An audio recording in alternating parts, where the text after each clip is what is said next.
Every holiday revolves around food, so today in honor of St. Patrick's Day celebration, we are baking something a little different than the classic Irish soda bread. And still yummy. Absolutely, absolutely. People are going to love this. Yeah, some scones. Jules Esposito from Jules Bakes is here on CT Style. You've been coming here on the show since what? You were 3 or what? For, about 3-4 years now. So it's been quite a bit. I think she's been on the show more than I have. She's been on a lot. Well, we love her, right? Because of what she can make and do. All right, you want to get started? Yes, let's get started. All right, so we're going to start off over here. Okay, and what are we making again? We're making the scones? We're making scones first, and then we're going to move into the raspberry jam. Okay, first. So these are really easy. It's a different alternative to Irish soda bread, and we're going to use currants in these today. So here I have all of our dry ingredients. We have flour, baking powder, salt, and I think that's it. And to this we're going to add cold butter. So in making a scone... And why is it so important that it's cold? So when you're working with it, you don't want it to kind of melt in your hands. You want to have that flaky consistency. So what I'm using is a pastry cutter, and we're going to just, it's called cutting in the butter. You can also use your hands for this. It's just really important not to overwork it, and you want to break down the butter until it's about the size of a pea. It is fun to do it with your hands. Do you want to try it? Yeah, I'll try it. Absolutely. You need to cut it, Yeah, Jocelyn. I'm cutting it. All right, here we go. I'm cutting it really well. Here we go. And while you're doing that, so right here I have the start of our raspberry jam.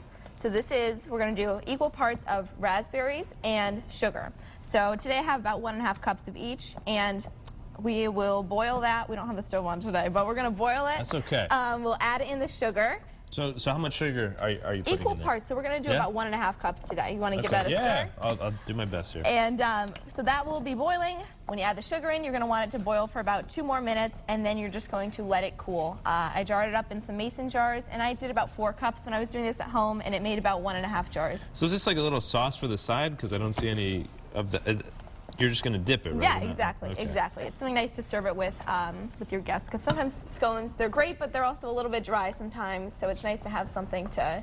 How's this looking? Is beautiful. Is it beautiful. Good? Is it done? Work, yes, it's huh? I know. You've been working out, putting in those triceps.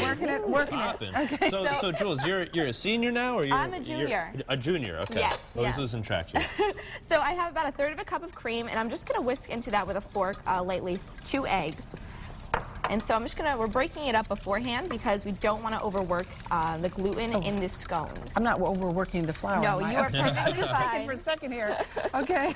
All right, we are going to take this, and we are going to pour it right in here. Ooh, got some of the butter stuck here. There we go. That's all right. So are you like the standout student in your cooking classes I would not say that, no. You sure? I am positive. Whoops. I'm going to drop that. Getting crazy here. We're going to pour in all of this This egg is what mixture. happens in my kitchen. It's a mess, seriously.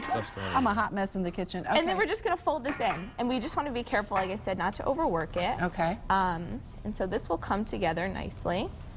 And to this, we're going to add our currants. The currants, aren't they like raisins? Mini raisins. They're like raisins. Yeah. This is my first time really working with them, making these scones. They actually sell them as currants, not raisins? Correct. Oh, goodness, it's a separate I didn't know thing. that. They're kind of hard to find in the store, to be honest. So if you can't find them, can you put raisins? Do they taste much different? Yes, you can put raisins. Use raisins. Honestly, this recipe is so versatile. You can add anything you want to it.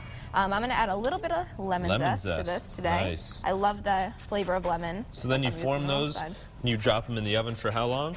You're going to keep them in the oven at 400 degrees for about 20 minutes. I think you're going to form some over there. Huh? I think you're making some over there. Yeah, once we get this dough together. So we're going to bring this, we're going to bring this over here. And honestly, the best way to work with this is with your hands, but it is a little bit messy, so you do have to get in there. That's part of the fun, though, right? It is part of the fun. I'm just going to keep eating. You go ahead and eat. If you want to knead over here, No, I thought you were kneading. Okay, this is how you're getting. I'm kneading a lot of things, but I don't know. And then I brought. He wants to eat instead my of hands knead. are all scone. Okay. But if you want to get that scraper and try some of the jam on there, you're welcome to. Oh, there you go. Okay. Try the jam. But it's something different for St. Patrick's Day instead of Irish soda bread. Sometimes it gets old. You know what I mean? Yeah. So there you go. Okay. Let's dig in. Ready? Yeah, you got to give us a thumbs up, thumbs down. That's awesome. That's homemade. That's awesome. That is, yeah. And honestly, it was my first time making that too, and it's very easy to make. And you're sharing this recipe with us? Yes, it is. Will be on the website. Excellent. All right, WTNH.com. Look how she's kneading this. So how do you shape it? Can you give us a really quick It does take a little bit to form into a ball, but we'll get the base of it here. So you're going to take it, put that over there. It's a little bit more crumbly, and honestly, you'll have to add more cream depending on the right. dryness of it. We'll check it out at the end of the show because we got a scoot here. Coming up, we are heading on over into the Acoustic Cafe. Jules, thank you so much for coming Thanks here for on the show. having me. And thank you for letting me dance with your grandma earlier in the show. So we're going to be jamming out Acoustic Cafe when CT Style returns. We'll be right back. Sounds good.